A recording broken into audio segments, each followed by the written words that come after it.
Hello and welcome. I'm James A. Zimoha and you're watching A News. Let's see your headlines. U.S. President Donald Trump says that Iran downed a U.S. Army helicopter near the Strait of Hormuz. Israeli airstrikes on Lebanon have killed 8 people and injured at least 32 others. And Russia reports attacks on Ukrainian military infrastructure, adding that it intercepted more than 550 drones.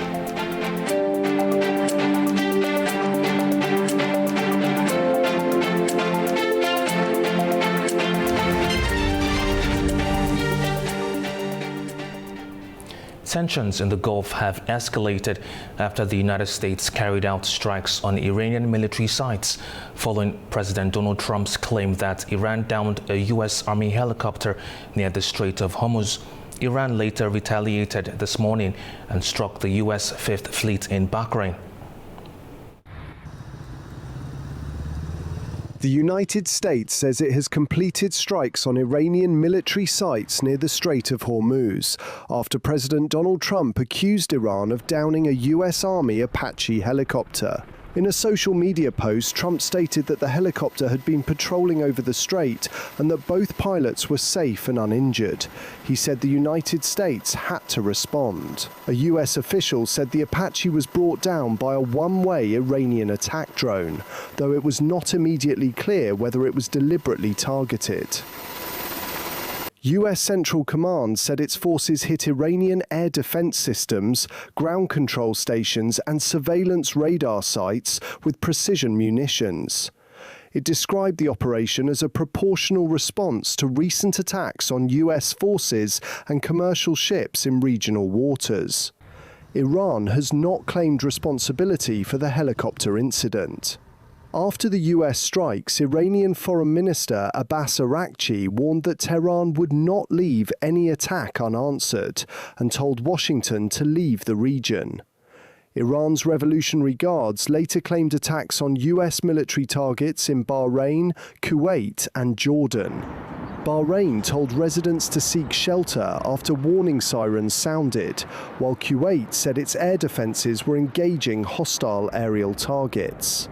Iranian state media reported explosions near the Strait of Hormuz, including Keshem Island, Bandar Abbas, Sirik and Jask.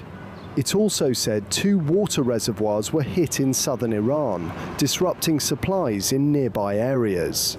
The escalation follows recent exchanges between Iran and Israel and has added uncertainty to US-Iran talks over a possible deal to end the conflict and reopen the Strait of Hormuz. Iran has strongly condemned the move by the U.S. and its European allies in the Board of Governors of the International Atomic Energy Agency for proposing a resolution against Iran's nuclear program. Our correspondent reports from Tehran. In addition to their military standoff in the Middle East, Iran and the United States are clashing at the International Atomic Energy Agency as the UN Nuclear Watchdog's Board of Governors is holding its quarterly meeting in Vienna.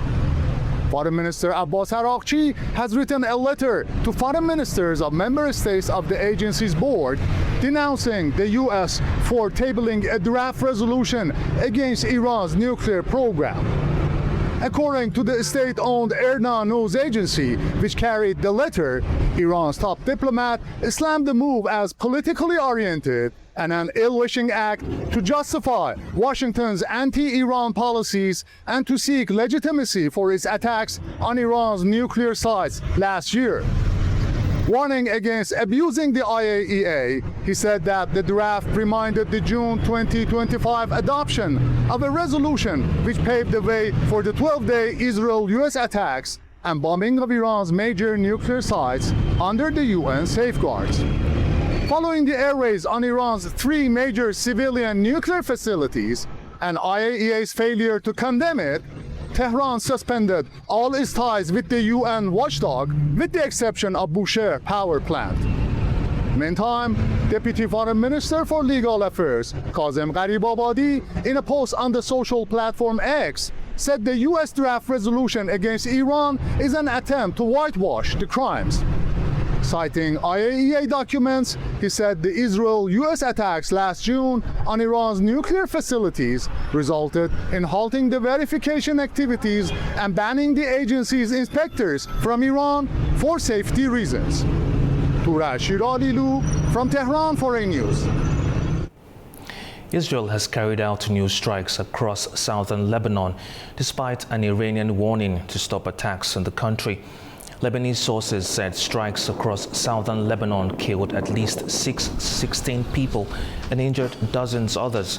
In Tyre, Israel issued fresh evacuation orders for residents, including in the city's Christian quarters for the first time. Lebanese authorities said the overall death toll from Israel's attacks since March has risen above 3,600, with more than 11,000 wounded.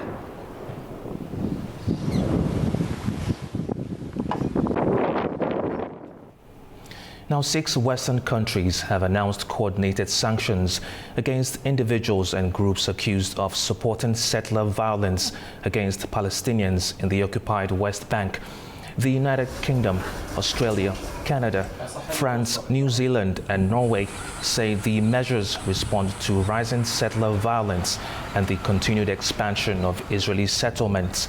The countries warned that further action could follow if the situation does not improve, reflecting growing international concern over developments in the West Bank. Israel's foreign ministry has strongly condemned the sanctions.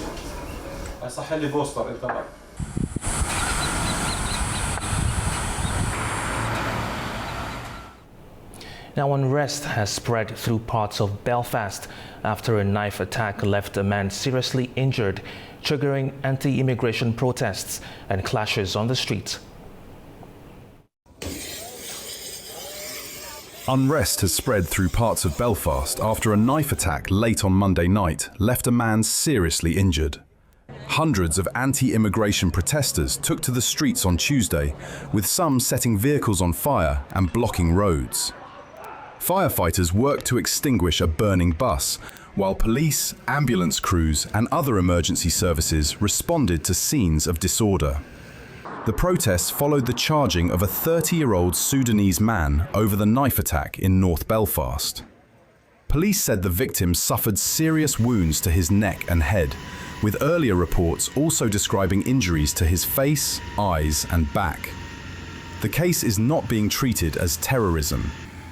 British Prime Minister Keir Starmer described the stabbing as sickening after video of the attack was widely shared on social media. Police in Northern Ireland have appealed for calm and increased patrols amid calls for further demonstrations online. The unrest comes at a time of heightened tensions in Britain over violent crime, immigration and asylum policy.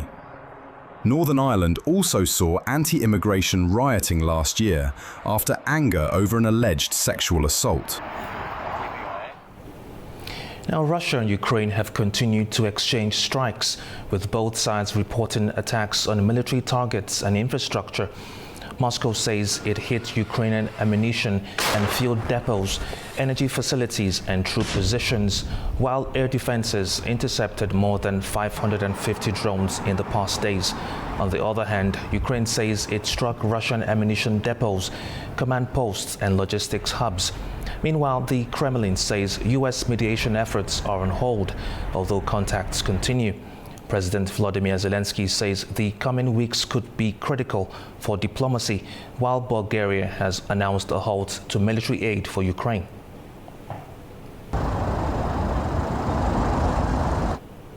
Ukraine and Latvia signed a drone agreement on Tuesday during the Baltic Summit in Estonia. Ukrainian President Volodymyr Zelensky announced the deal after meeting Latvian Prime Minister Andris Kolbergs on the sidelines of the gathering.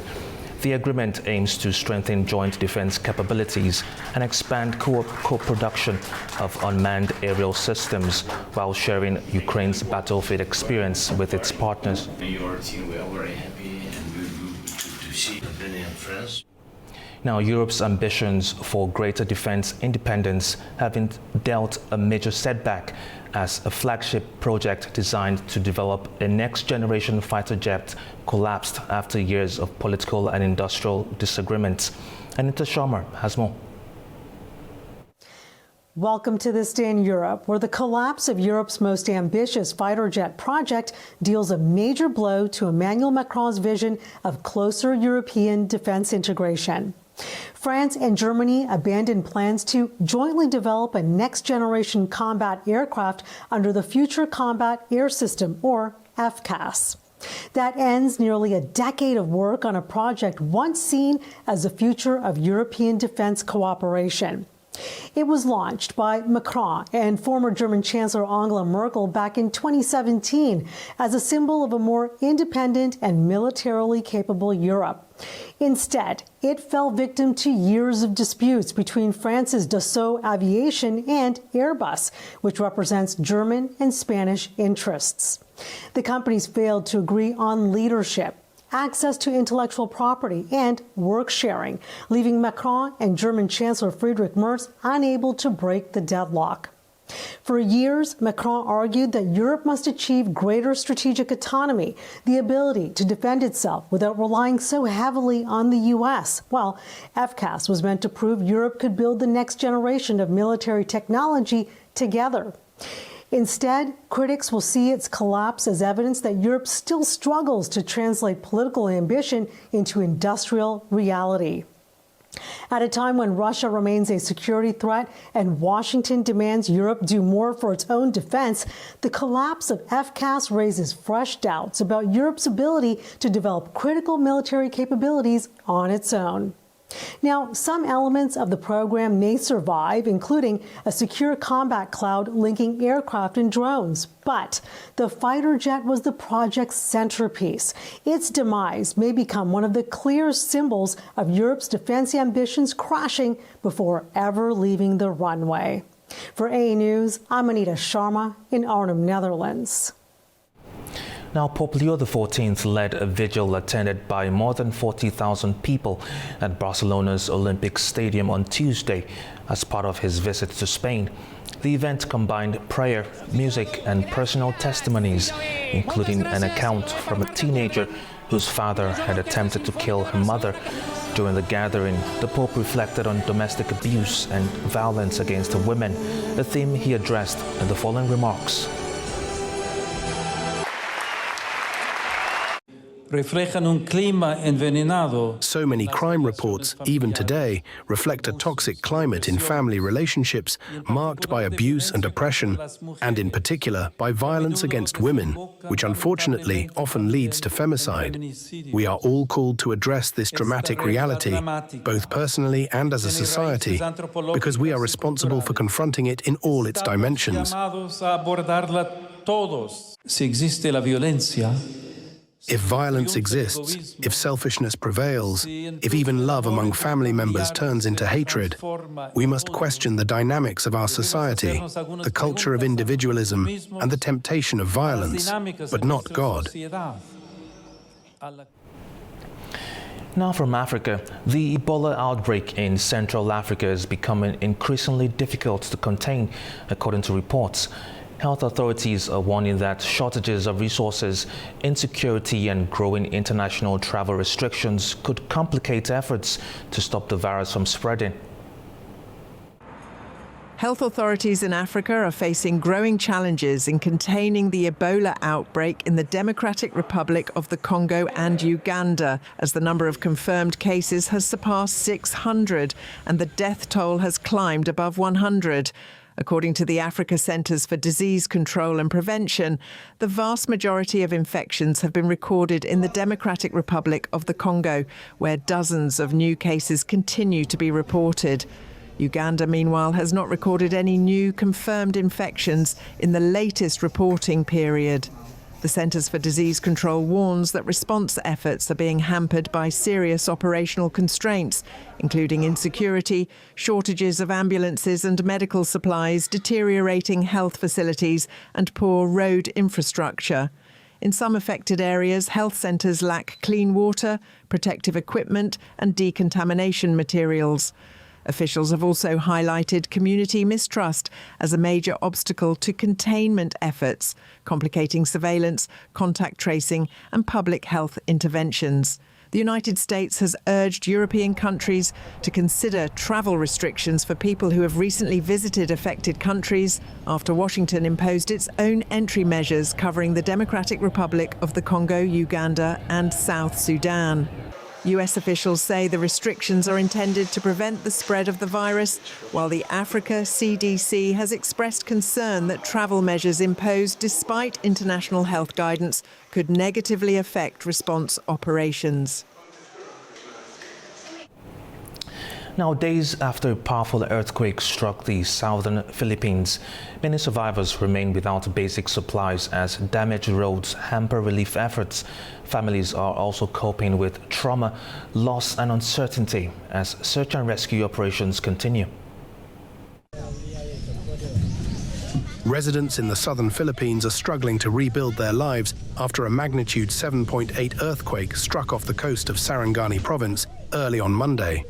Drone footage showed excavators clearing debris as residents searched through the wreckage of their homes for anything they could save.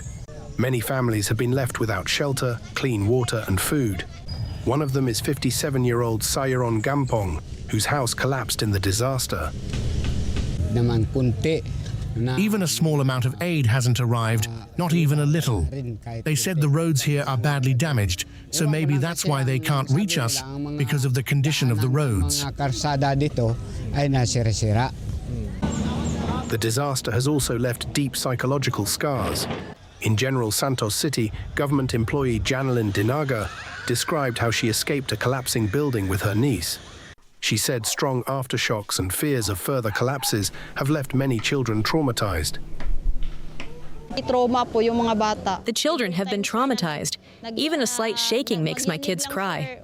Even when they're in a deep sleep, they wake up and rush outside. Dinaga said families are still waiting for assistance as power and water supplies remain disrupted. For some families, hope has already turned to grief. A 65-year-old Dioslinda Deluvio has been waiting outside a collapsed commercial building where her son Joey is believed to be trapped. Rescuers told her they had detected no heartbeat beneath the rubble and were preparing a recovery operation rather than a rescue. It's difficult to accept as a mother to know that my son is still trapped there now. I don't know. It's difficult to accept. Deluvio said she is no longer hoping for a miracle and wants only to recover her son's body. The quake triggered landslides that destroyed homes, blocked roads, and cut off some of the hardest-hit communities. By Wednesday, the National Disaster Agency had raised the death toll to 45, while 17 people remained missing. Now, Turkey has formally confirmed its role as host of this year's UN Climate Summit after signing the COP31 host country agreement in Bonn, Germany.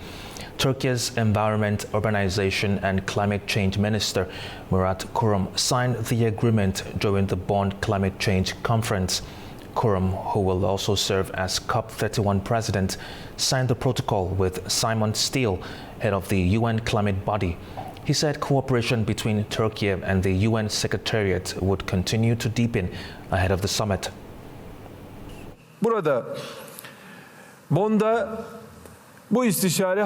Here in Bonn, we want to further expand the circle of consultations.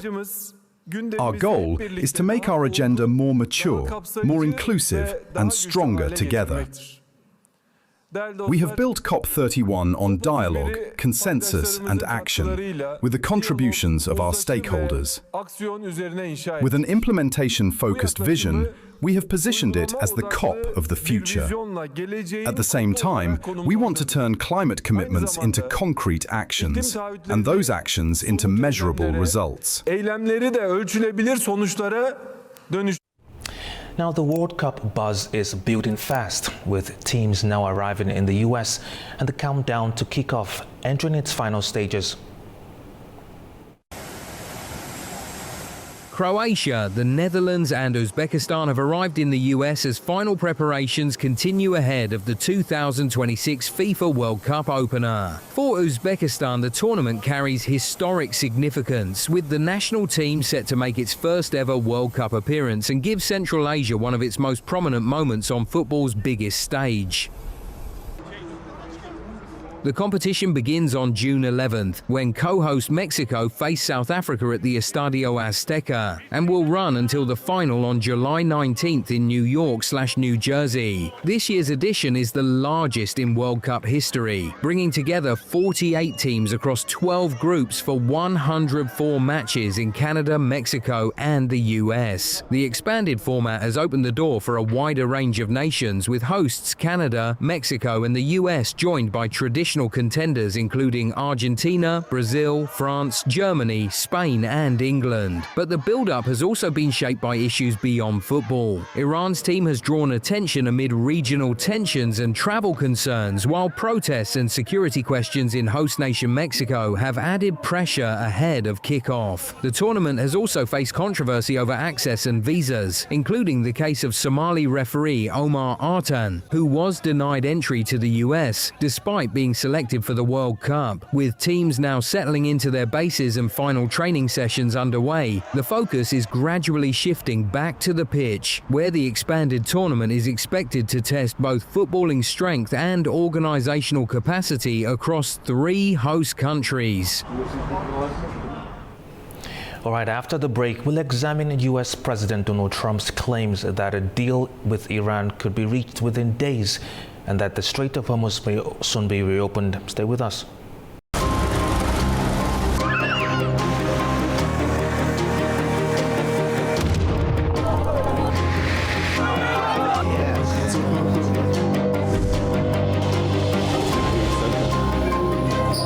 Well, hello and welcome to Primetime. What a show we've got lined up for you today.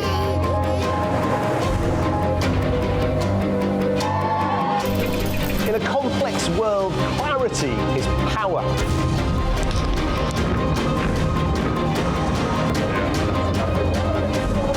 Two hours live, diplomacy dissected in a spin-free environment.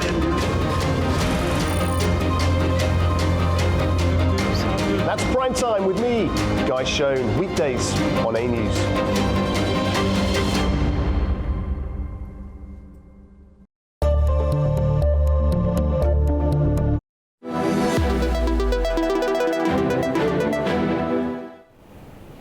Welcome back to A News. Now, US President Donald Trump says a deal with Iran could be reached within days and that the Strait of Hormuz may reopen shortly, potentially easing concerns over global energy supplies.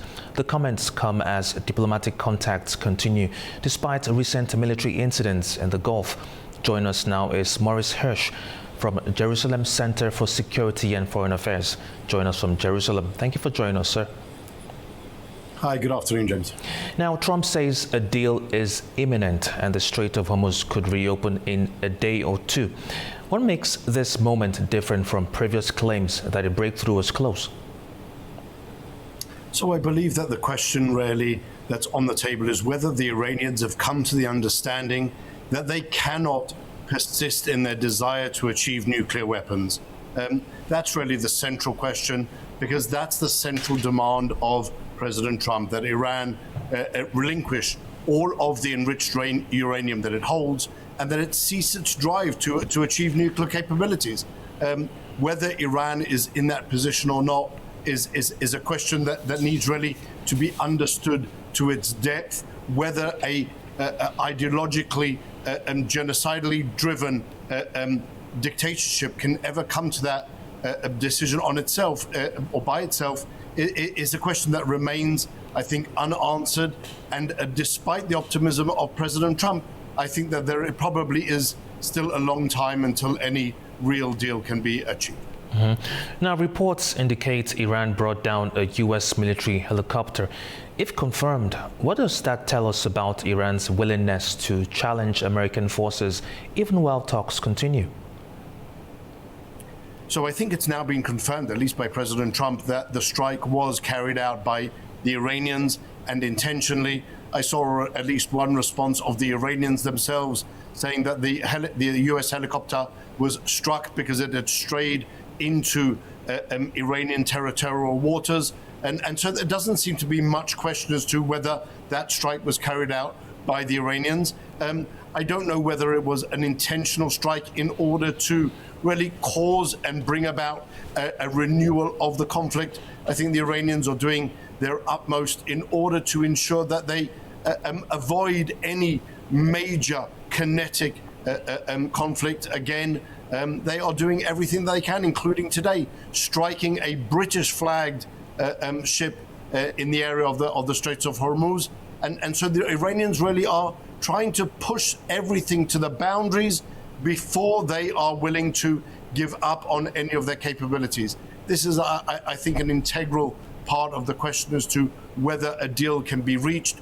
And again, I say that the Iranians are unwilling to give up on their demands. And so the opportunity or the possibility that a deal will be reached is, I think, very slim. Mm-hmm. Speaking about a deal being reached, could economic pressures and energy concerns be proven more effective than military pressure at this point, bringing the sides closer to an agreement?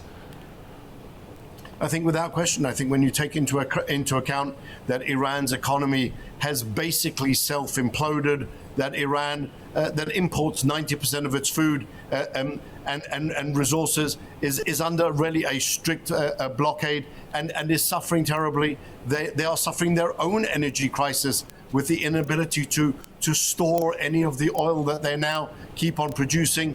They are suffering their own inflation, rising hundreds of percent over the last year. Their currency is worth absolutely nothing.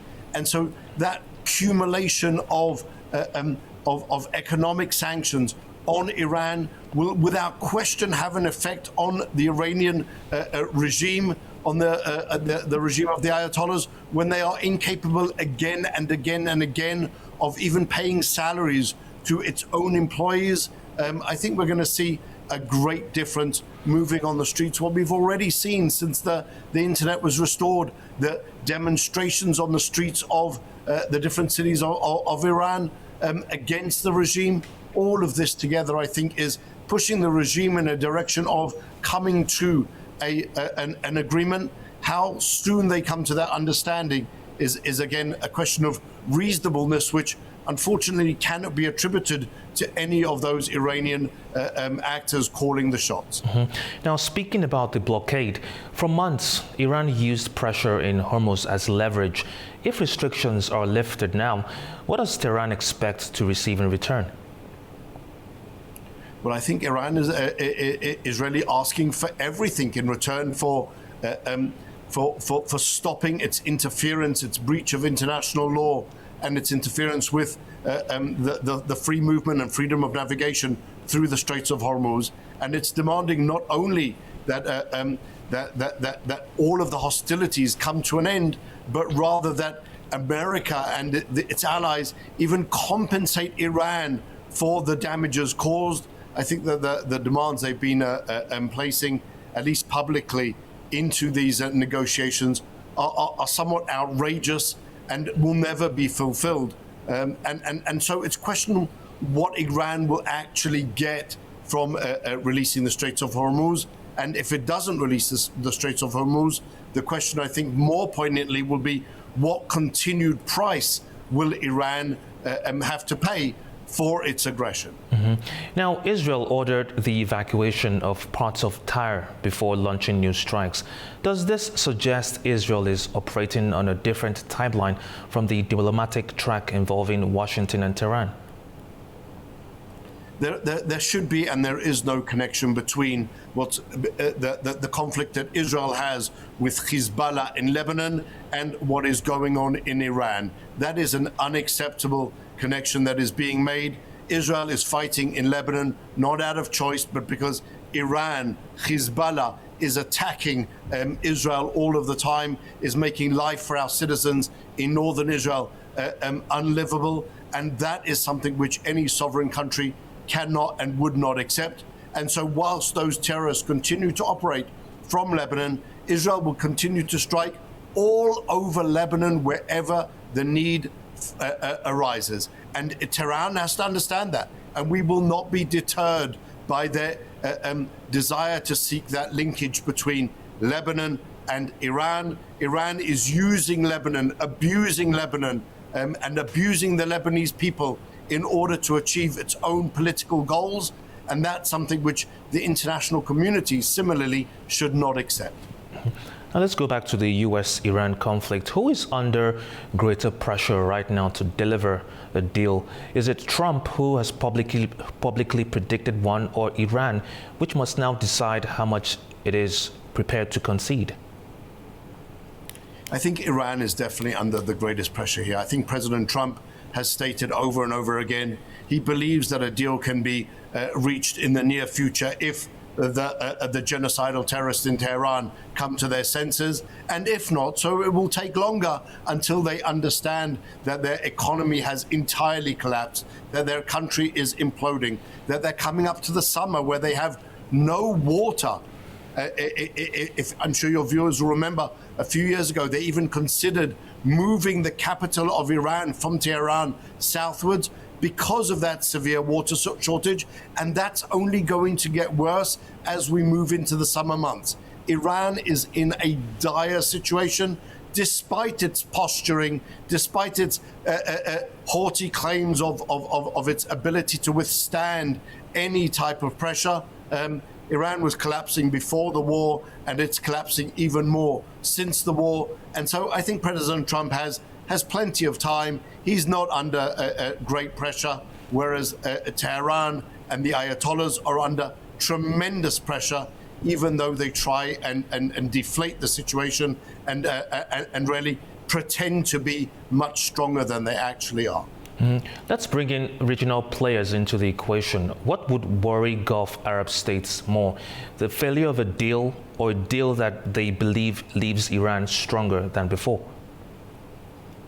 I think that all of the Gulf states are worried about one thing, that Iran will successfully be able to use and leverage the closure of the Strait of Hormuz in order to hold the entire world hostage to the export of oil.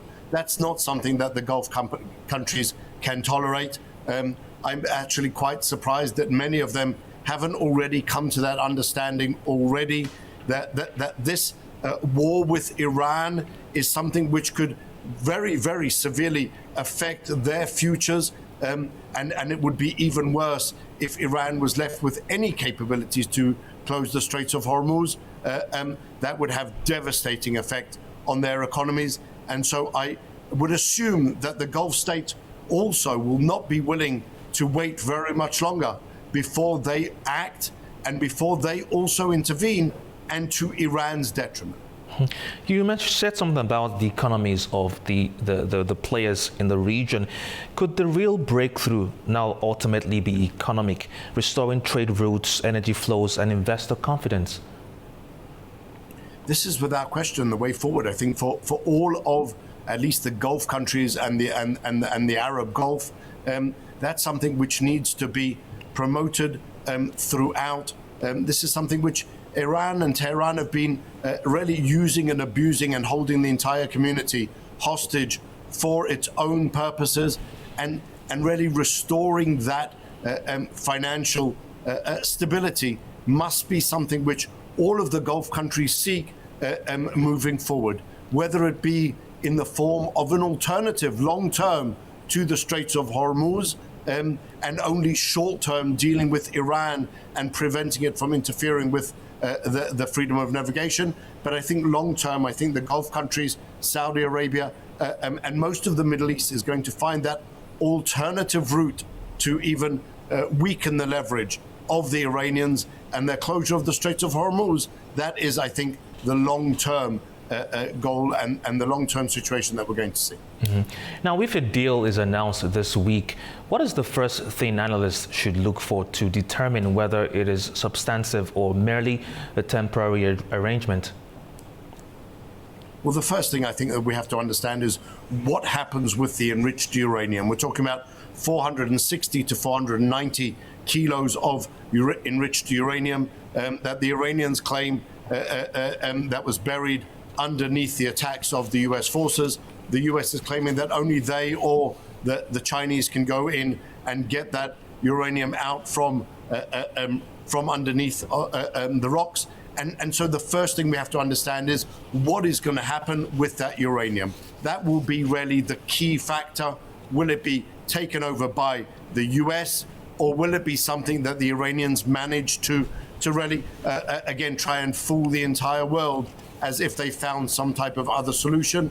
That's the first thing. The second thing is what happens with all of the funds that have been frozen in the US. That's and the different Gulf countries. That's a key factor. Will the Iranians be able to claim that this new agreement re-empowers them financially and will reinvest in their economy? Will the Iranians be allowed to again divert illegally all of the sea channels in the Straits of Hormuz and then charge a fee for any boat or any ship going through the Straits of Hormuz? These are, I think, the three key subjects within that agreement. There are obviously other subjects which would be important for Israel, which are the long-term ballistic capabilities and desires of the Iranian regime. That's something which obviously worries Israel, and as we've seen now over the last 3 months, is also a source of great concern for the Gulf countries. But I think when you're looking at the three top issues, or maybe even if we add on the ballistic capabilities, the four top issues, that's what we're looking for in this new agreement. Now, that was Maurice Hirsch from Jerusalem's Center for Security and Foreign Affairs in Jerusalem. Good to have you, sir. Thank you. Up next, key regional stories. Stay with us.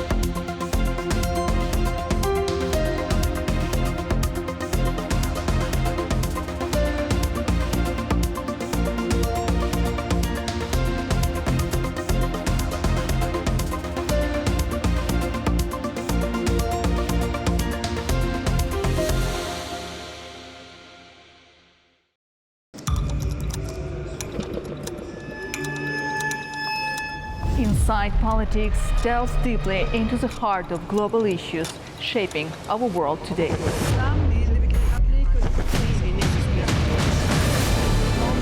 Join me for your go-to source of political analysis from across the region and beyond.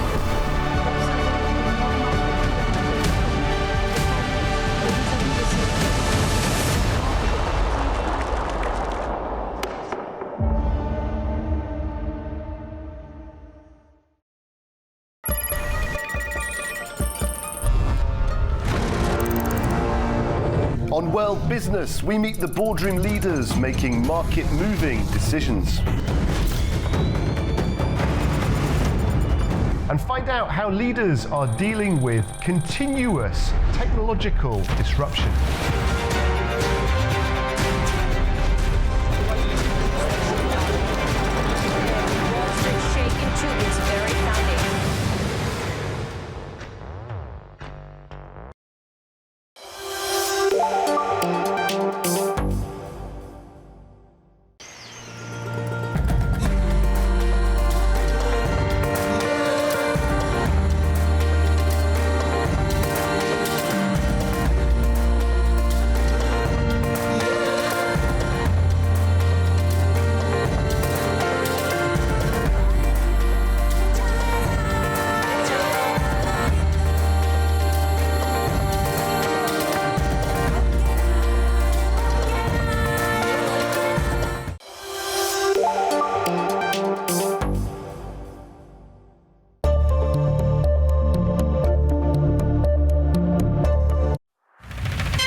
Welcome back to Air News.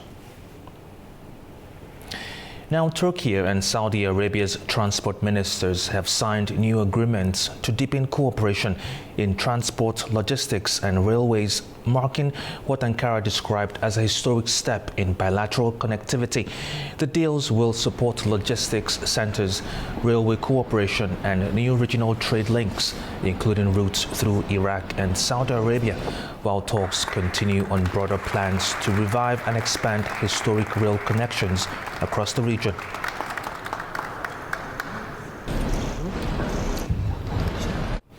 Now, Turkish and Syrian officials say economic relations between the two countries are entering a new phase, with ambitious plans to boost trade, reopen border crossings and expand investment cooperation. Our correspondent Adam Moreau has more. Turkey and Syria are setting ambitious new targets for economic cooperation, as officials from both countries signal a major acceleration in trade and investment ties. Speaking at the Anadolu City Economic Summit in Gaziantep on Tuesday, Turkish Trade Minister Ömer Bolat said that Ankara and Damascus hope to increase annual bilateral trade to $5 billion within the next 2 years and to $10 billion by 2030. Bolat also announced preparations to open new customs gates along the two countries' shared border, including the long-awaited Islahiye crossing. He also said that officials were ready to reopen the route linking Nusaybin in southern Turkey to the Syrian city of Qamishli. According to Bolat, improved border infrastructure and transit procedures will play a key role in facilitating cross-border trade and supporting Syria's economic recovery. Speaking at the event, Syrian Economy Minister Mohammed Nidal al-Shar described Turkey as Syria's natural partner, calling for deeper economic integration between the two neighbors. He also invited Turkish companies to participate in reconstruction, industrial, and infrastructure projects, saying Damascus was working to streamline regulations pertaining to trade, investment, banking, and industry. The remarks come as Syria seeks to rebuild its economy after years of conflict and international isolation. Officials say thousands of Syrian factories have resumed operations in recent months, while new production lines are being established across the country. For Turkey, the reopening of economic channels with Syria promises to enhance cross-border trade, improve regional connectivity, and create fresh opportunities for both exporters and investors. Tuesday's summit in Gaziantep comes amid stepped-up efforts to normalize economic ties between the two countries, with both governments increasingly emphasizing trade, investment, and reconstruction as key pillars of their future bilateral cooperation. This is Adam Moreau for A News in Istanbul, Turkey. Now, at least 13 people, including 11 children, have been killed after Pakistan's military carried out airstrikes across 3 Afghan provinces, according to Afghan Taliban. The strikes mark a renewed escalation between Islamabad and Kabul, despite a fragile ceasefire agreed earlier this year. Our correspondent Tamim Bahis has the details from Kabul. According to Afghan government spokesperson Zabiullah Mujahid, Pakistan carried out airstrikes in the eastern provinces of Kunar, Khost and Paktika, killing at least 13 people.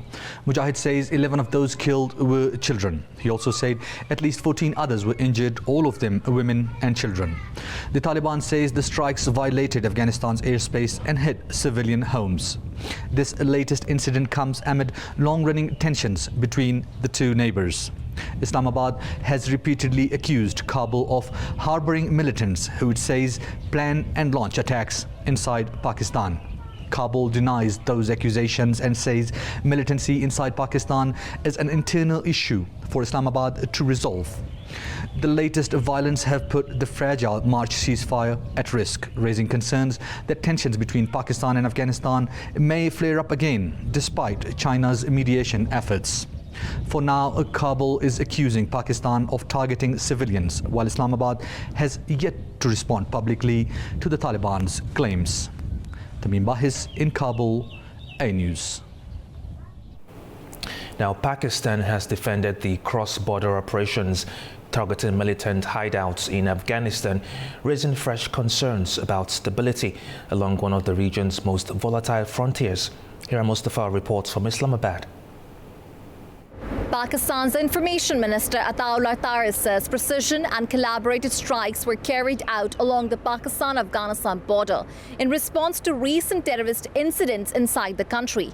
He cited attacks including a suicide vehicle bombing on a military post in North Waziristan on June 2nd and an attack on a federal constabulary post on June 9th, as well as an attack on a police station in Bannu in Khyber Pakhtunkhwa. Taris said the operations targeted alleged hideouts and safe havens of militant groups operating across the border. He added that while Pakistan remains committed to peace in the region, it will not compromise on the safety of its citizens.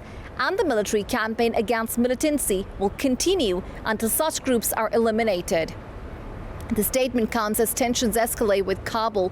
The Afghan Taliban spokesperson Zabiullah Mujahid has accused Pakistan of carrying out aerial strikes in Afghanistan's eastern provinces of Kunar, Khost and Paktika, claiming women and children were among those killed and dozens injured. Islamabad accuses Afghanistan of providing safe havens to militant groups to carry out cross-border attacks. The Afghan Taliban denies the allegations and blames Pakistan for its own security failures, calling the issue an internal matter. In February, Islamabad said it was in an open war with Kabul after a surge in militant violence inside Pakistan. A ceasefire was later reached in March during China-hosted talks, briefly easing tensions along the border. But it has repeatedly been tested by renewed clashes and reported cross-border strikes. Earlier this year, hostilities along the frontier intensified, including Pakistani air operations, targeting areas inside Afghanistan such as Kabul and Kandahar, where Taliban leadership is based. According to a United Nations report published last month, at least 372 Afghan civilians were killed and nearly 400 injured in the first 3 months of the year. Relations between the two neighbors have remained deeply strained since the Taliban's return to power in 2021, with cross-border militancy remaining a major sticking point. Hera Mustafa for A News, Islamabad. Now, the European Union is preparing a new sanctions package against Russia, and this time companies in Central Asia may also come into focus. As Brussels looks at ways to tighten enforcement, questions are emerging over possible sanctions circumvention routes. Faiza Kalamoziner has more. Central Asian countries could soon come under new European Union sanctions over ties with Russia. Brussels is preparing its 21st sanctions package, and this time the focus could extend beyond Russian companies to businesses in third countries suspected of helping Moscow bypass restrictions or maintain critical revenue channels.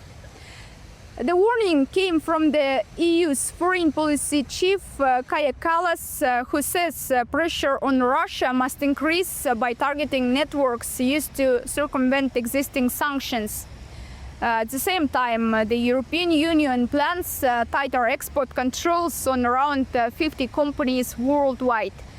Countries mentioned include Kazakhstan, Kyrgyzstan, China, Turkey, the United Arab Emirates and India. More than 30 entities linked to drone production are also expected to be included. EU officials have not yet revealed which companies could be affected, and the final list has yet to be published. The package is also expected to expand restrictions on Russian banks, oil-related businesses, crypto platforms and defense-linked firms, while limiting exports of metals, chemicals and industrial components that could potentially be used for military purposes. And according to the European Commission, the package could be formally presented before June 14th, before being sent to EU member states for approval. Fariza Kalimurdzina, Almaty, A News. Now, China and Georgia have elevated their bilateral relations to a comprehensive strategic partnership, marking a new phase in cooperation between the two countries. The announcement was made as Chinese President Xi Jinping and Georgian President Mikhail Kavalashvili exchanged congratulatory messages on the 34th anniversary of diplomatic relations. Manu Magdum has more. Chinese President Xi Jinping and Georgian President Mikhail Kavelashvili have jointly announced the upgrade of China-Georgia relations to a comprehensive strategic partnership. In its message, Xi said that the two countries have consistently advanced ties based on mutual trust, mutual respect, and a win-win cooperation over the past 34 years, achieving fruitful outcomes across a range of sectors. She noted that since the establishment of strategic partnership in 2023, political trust has deepened, practical cooperation has accelerated, and multilateral collaboration has become increasingly productive. He said that China views its relationship with Georgia from a strategic and long-term perspective, regardless of changes in their international environment. President Kavelashvili welcomed the evaluation of ties, saying that the new partnership would create more opportunities for cooperation and deliver greater benefits to both countries. The move is expected to strengthen collaboration in trade, investment, connectivity, and people-to-people exchanges, while opening a new chapter in China-Georgia relations.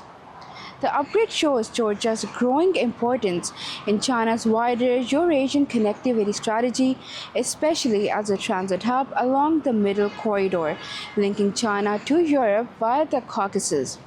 It also aligns with Beijing's efforts to deepen economic and infrastructure cooperation under the Belt and Road Initiative.